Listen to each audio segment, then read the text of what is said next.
दोस्तों, एक बेटा ने अपनी माँ की प्रॉपर्टी अपने नाम करवा ली। जब माँ के पास कुछ नहीं बचा तो वो बेटा बहाने से अपनी माँ को मंदिर में ले जाता है और मंदिर में ही छोड़ के बहाने से चुपके निकल जाता है।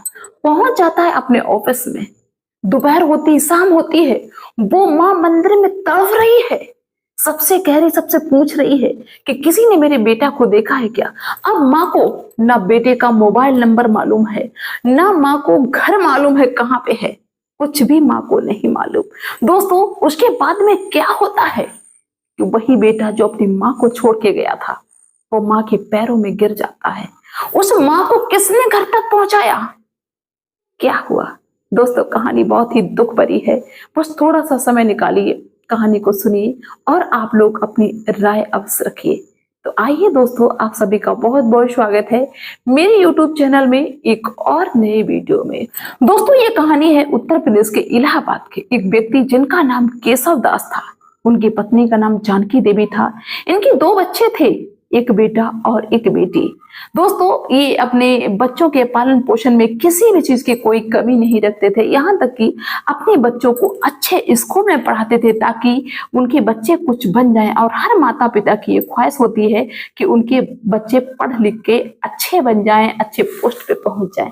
दोस्तों, वक्त गुजरता है। केशव का जो बेटा जिसका नाम अनुराग था वो बड़ा ही पढ़ने लिखने में तेज तर्राक था। मतलब दिखने से ऐसा लग रहा था कि ये कोई बड़े पोस्ट पे ही जाएगा, अच्छी नौकरी को पाएगा। दोस्तों, केशव दास बहुत ज्यादा खुश होते हैं कि मेरा बेटा इतना तेज तर्राक है। दोस्तों, समय निकलता जाता है और केशव के बेटा अनुराग की सारी पढ़ाई हो जाती है। तो अनुराग कहता है कि पिताजी, आप मुझे शहर में जाना चाहिए, कोई बिजनेस हम करेंगे, हम सर्विस नहीं करेंगे, हम बिजनेस करना चाहते हैं। केशव ने आज्ञा दे दी कि ठीक है बेटा, जाओ। अनुराग शहर में पहुंच जाता है। इधर केशव ने अपनी बेटी की शादी एक अच्छे घराने में कर दी क्योंकि बेटी भी बड़ी हो गई थी, शादी की हो गई थी। अब बेटा अपनी जगह, बेटी अपनी जगह और ये पति पत्नी घर पे रहते हैं बड़े आनंद के साथ में, किसी भी चीज की कोई कमी नहीं। अब केशव दास कुछ दिन बाद अपने बेटा अनुराग से कहते हैं कि बेटा शादी कर लो, शादी की उम्र है। तो ऐसे करके अनुराग की शादी भी हो जाती है। जो लड़की आई वो बहुत ही संस्कारी थी, बहुत ही अच्छी थी, बड़ी अच्छी बहू केशव अपने घर पे लेके आए। कुछ दिन बाद अनुराग अपनी पत्नी को अपने साथ शहर में लेके चला जाता है। और ये आम सी बात है कि बेटा जहाँ पे रहेगा बहू को भी ले जाएगा, तो माता पिता को इससे कोई प्रॉब्लम्स नहीं होती है। कहते ठीक है बेटा, अपने साथ में ले जाओ। दोस्तों, क्या होता है कि जब अनुराग को अपने पत्नी को साथ ले जाए, सिर्फ 2 साल ही हुए थे कि अनुराग के पिता केशव की तबीयत खराब रहने लगती है। उनका इलाज भी होता है, लेकिन इलाज के दौरान ही केशव की मौत हो जाती है। तो अनुराग अपनी पत्नी के साथ में आ जाता है अपने पिता के अंतिम संस्कार को करने के लिए और विधि विधान से सब कुछ करता है। बहन भी आती है, ये सारा काम निपट जाता है। इसके बाद में अनुराग अपनी पत्नी के साथ में शहर दोबारा चला जाता है और जो अनुराग की बहन थी वो भी चली जाती क्योंकि भाई वो भी दूसरे घर की है। अब माँ घर में सिर्फ अकेली रह जाती है, बेटा चला जाता है। लेकिन भाई मेरे, बेटा जो संस्कारी था, जो अच्छा था, वो माँ को छोड़ के चला गया। इसके बाद माँ की सुध नहीं ली। 1 साल हो गया, 2 साल हो गया, 3 साल माँ अकेली अपना गुजारा कर रही है। जब बेटी ने देखा कि भाई ने तो माँ की सुध ही लेना बंद कर दी, तो बेटी महीने 15 दिन में आती है और माँ के खाने पीने का इंतजाम सब कुछ करके जाती है। सोचते है कि मैं क्या करूं, अब माँ को इस हाल में भी नहीं छोड़ते। माँ से बेटी कहती कि माँ मेरे साथ में रहो, लेकिन माँ कहती कि नहीं बेटी, हम अपना घर छोड़ के नहीं जाएंगे। दोस्तों, पास पड़ोस के लोग बहुत ही ज्यादा मजाक बनाते हैं कि देखो, तुमने पढ़ाया लिखा था और कहा था कि मेरा बेटा बड़ा अफसर बनेगा, बन गया अफसर, तुम्हारी सुध भी नहीं ली, चला गया अपनी पत्नी को लेके। दोस्तों, माँ कहती कोई बात नहीं, मेरा बेटा आएगा, ऐसा नहीं मेरा बेटा आएगा नहीं। लेकिन दोस्तों, जिस दिन से अपने पिता का अंतिम संस्कार करके वो बेटा गया, वो दोबारा नहीं आया। दोस्तों, लगभग 6 साल का समय बीतता है। वो बेटा जो अनुराग था वो एक दिन अपनी पत्नी से कहता है कि माँ के नाम मकान है, क्यों ना उस मकान को बेच के वो पैसा सारा यहाँ पे ले आए और अपने काम में लगाए। तो पत्नी पहले कहती है कि माँ वहां पे रहती हैं, तो फिर माँ को कहाँ छोड़ोगे। वो लड़का अनुराग कहता है वो हम सब बाद में देख लेंगे। दोस्तों, इसी विचार से अनुराग अपनी पत्नी के साथ में आ जाता है अपने गांव में। गांव में आता है तो माँ ने जैसे ही देखा, माँ इतनी ज्यादा खुश हो जाती, उछल उछल के माँ सबको बताती, देखो हम कहते थे कि मेरा बेटा आएगा। मेरी बहू आएगी, तुम लोग हमको बेवकूफ समझते थे, देखो मेरा बेटा आ गया एक बड़ी सी गाड़ी लेके, मेरे बेटा के पास में बहुत महंगी गाड़ी, माँ फूले नहीं समा रही है। दोस्तों अनुराग एक दिन रहता, 2 दिन रहता, इसके बाद में अपनी माँ से कहता है कि माँ अब मुझे यहाँ से चलना चाहिए और तुम ऐसा करो कि तुम भी मेरे साथ में चलो, तुम्हें हम यहाँ पे अकेला नहीं छोड़ सकते। दोस्तों माँ ने जब ये बात सुनी तो माँ बहुत ज्यादा खुश, क्योंकि माँ तो चाहती थी कि हम अपने बेटा और बहू के साथ में रहें। माँ बहुत ज्यादा खुश, माँ फटाफट से तैयार हो जाते हैं और यहाँ तक कि थोड़ा सा समय निकाल के सबको बता भी आते कि मेरा बेटा मुझे अपने साथ में लेके जा रहा है। दोस्तों निकल लेते हैं अनुराग अपनी पत्नी और माँ के साथ में। रास्ते में पहुंचते हैं, अपने माँ से कहता अनुराग कि माँ कुछ खा लो। माँ मना कर देती कि बेटा हम कुछ नहीं खाएंगे, जब आप सभी लोग खाओगे तभी हम खाएंगे, मुझे भूख नहीं। माँ खुशी के मारे पागल हुई जा रही कि हम अपने बेटा बहू के साथ में शहर में जा रहे हैं। दोस्तों अनुराग अपनी पत्नी के साथ में लखनऊ में रहता था और रात के वक्त अनुराग अपनी पत्नी के साथ में और माँ के साथ में घर पे पहुंच जाता है। घर पे पहुंचने के बाद में अनुराग की जो पत्नी थी वो माँ की बहुत ज्यादा सेवा करती है। 1 दिन बीता, 2 दिन बीता, 5 दिन बीता, जब दोस्तों 6-7 दिन बीत जाते हैं, एक दिन अनुराग अपनी माँ के पास में आता है और माँ से कहता है कि माँ किसी भी चीज की कोई कमी तो नहीं है। माँ बहुत ज्यादा खुश हो जाती कि बेटा मुझे किस चीज की कमी है। तो अनुराग धीरे से पता क्या कहता है कि माँ तुम्हारे नाम वो जो घर है गांव वाला, तो उसको हम क्या करेंगे, उसको ऐसा करो माँ, उसको बेच दो और उससे जो पैसा मिले वो हम लेके यहाँ पे बिजनेस में लगा देंगे। तो माँ पहले मना करती है कि बेटा नहीं, वो हमारा पुश्तैनी घर है, पुरखों की जमीन है, उसको हम कैसे बेच सकते हैं। लेकिन अनुराग इतने अच्छे तरीके से समझाता है कि माँ समझ जाती है। माँ ये सोचती है कि मुझे रहना तो अपनी बेटे बहू के साथ में है, तो हम उस मकान का करेंगे भी क्या, वो तो खंडहर वहां पे हो ही जाएगा। तो अपनी बेटे से कहती ठीक है बेटा बेच लो, उस पर जो पैसा मिले वो तुम अपने काम में लगा लो। दोस्तों अनुराग ने वो मकान बेच दिया और उससे जो भी पैसा मिला वो सब अपने पास रख लिया, अपने काम में लगाया। अब माँ के पास कुछ नहीं। जब माँ का वो घर अनुराग ने बेच दिया, अनुराग को अपनी माँ खटकने लगी। एक दिन अपनी माँ से कहते हैं अनुराग कि माँ चलो, तुम्हें शहर के बाहर एक मंदिर है, बहुत अच्छा नामी मंदिर है, वहां पे तुम्हें घुमा के लाते हैं। माँ फटाफट से तैयार हो जाती है और चल लेती अपने बेटा के साथ में गाड़ी में बैठ के।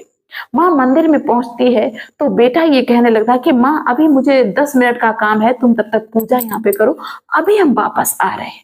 माँ इतनी खुश थी कि वो बेटा बहू के साथ में थी कि पूजा करने बैठ गई और आधा घंटा बीत गया, माँ को पता ही नहीं चला, भक्ति में लीन हो गई। जब माँ उठती है तो देखती है कि उसका बेटा कहीं नहीं। वो खोजती है और सबसे पूछती है, 1 घंटा बीता, 2 घंटा बीता, 3 घंटे बीते, बेटा का कहीं अता पता नहीं। माँ बहुत ज्यादा परेशान हो रही, दोपहर का समय होता जा रहा, धीरे धीरे शाम का समय होने को आ गया। माँ हैरान कि मेरे पास ना तो नंबर है, ना तो हम कुछ जानते हैं शहर में, हम जाएं तो जाएं कहाँ, और भूख से भी व्याकुल। दोस्तों माँ सीढ़ियों पे बैठ जाती है सर पे हाथ रख के, लेकिन तभी अचानक माँ को पता नहीं चक्कर जैसा आता है। माँ ऊपर से गिरती हुई सीढ़ियों से नीचे सड़क पे आ गिरती है। जैसे ही सड़क पे आती है, माँ के सामने एक महंगी चमकचमाती हुई गाड़ी आ जाती है। गाड़ी वाले ने सोचा, हमें लगता है कि ये जो माँ जी हैं ये मेरे गाड़ी के नीचे आ गए। वो घबराते हुए निकल के आता है एक नौजवान हैंडसम सा लड़का और जानकी देवी को उठाते हुए कहता, माँ तुमको चोट लगी तो नहीं? माँ मेरी कोई गलती नहीं। लेकिन देखा कि जानकी देवी बेहोश थी। वो फटाफट से अपनी गाड़ी से पानी निकालता है, बोतल निकालता है और ऊपर डालता है जानकी देवी के, तो उनको होश आ जाता है। जानकी देवी से वो बातें करने लगे, माँ तुम यहाँ पे कैसे? तो जानकी देवी सारी बात बताती है। तो वो लड़का बताता है कि माँ तुम्हारा बेटा कहाँ रहता है? जानकी देवी कहती, बेटा मुझे बिल्कुल नहीं पता कि मेरा बेटा कहाँ पे, घर कहाँ पे है। हम इतना जानते हैं कि लखनऊ में उसका घर है, एक बड़ी सी बिल्डिंग में रहता है, और मुझे ना नंबर पता है ना कुछ।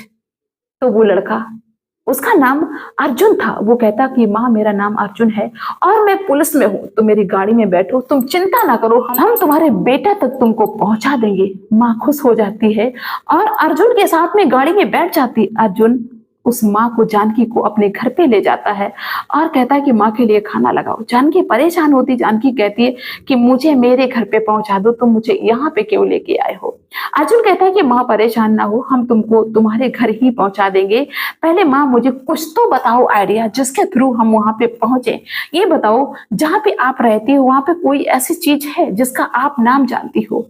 तो जानकी देवी कहती है कि बेटा, हम जहाँ पे रहते, जहाँ पे मेरा बेटा रहता है वो बहुत बड़ी बिल्डिंग है और उस बिल्डिंग के पास में एक हॉस्पिटल है जिसका नाम सिटी हॉस्पिटल है।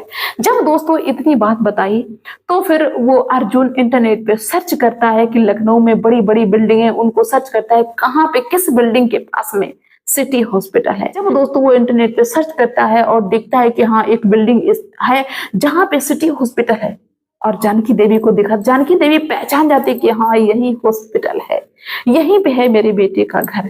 तो अर्जुन कहता है ठीक है माँ, चिंता ना करो, हम तुमको अभी ले चलते हैं। अर्जुन खाना खिलाने के बाद में तुरंत निकल देता है अपनी गाड़ी से और पहले सिटी हॉस्पिटल का लोकेशन पकड़ता है, वहां पे पहुंचता है। इधर दोस्तों क्या होता है कि जब शाम हो जाती है, अनुराग अपने घर पे पहुंचता है तो अनुराग की पत्नी कहती है कि तुम ये बताओ माँ कहाँ है। अनुराग कहता है कि मुझे नहीं पता माँ कहाँ है, गई होंगी कहीं। तो अनुराग की पत्नी डांटते हुए कहती कि अरे ये कौन सी बात है कि कहीं गई होंगी, तुम्हारे साथ सुबह गई थी मंदिर, अब कहाँ है माँ। तो अनुराग कहता है हम उनको कहीं छोड़ आए। अनुराग की पत्नी बिगड़ते हुए कहती है कि तुम्हारी हिम्मत कैसे हुई, कहाँ छोड़ आए हो, ये भी कोई बात है कि छोड़ आए। अनुराग डांटते हुए अपनी पत्नी को कहता कि मेरी माँ मैं कहीं भी छोड़ के आऊं, तुम्हें इससे क्या। दोस्तों अनुराग की पत्नी कहती है कि ठीक है छोड़ आए तो अच्छी बात है, लेकिन इतना याद रखना कि तुम्हारी भी औलाद तुमको इसी तरह छोड़ेगी। जो तुमने आज किया है ये मान लीजिए कि ये तुम्हारे सामने बहुत जल्दी आएगा, तुमको अपने कर्मों की सजा जरूर मिलेगी और हम तुमसे कुछ नहीं कहेंगे। जब अनुराग की पत्नी ने ये बात कही तो अनुराग का दिमाग खुल गया। अनुराग भाग खड़ा होता है वहां के लिए जहां पे वो अपनी माँ को छोड़ के आया था। दोस्तों तभी क्या होता है कि अर्जुन पता करते हुए जानकी देवी को साथ में लेके पहुंच जाता है अनुराग के गेट तक और गेट खटखटाता है तो देखता है कि जानकी देवी की जो बहू थी वो निकल के आती है। जानकी देवी की बहू ने जानकी देवी को गले से लगा दिया और कहा कि माँ तुम कहाँ थी। अर्जुन डांटते हुए कहता है कि तुम लोगों को शर्म नहीं आई, अब यहाँ पे तुम सहानुभूति दिखा रही हो, इनको वहां पे मरने के लिए छोड़ दिया था।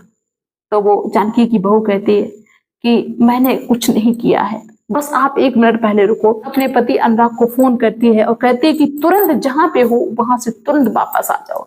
वो कहता है मुझे बताओ तो, लेकिन अनुराग की पत्नी कहती है कि तुम जहां पे हो तुरंत वापस आ जाओ। अनुराग वापस आ जाता है और जैसे ही अपने घर का दरवाजा खोलता है तो दरवाजे पे उसकी माँ खड़ी होती है।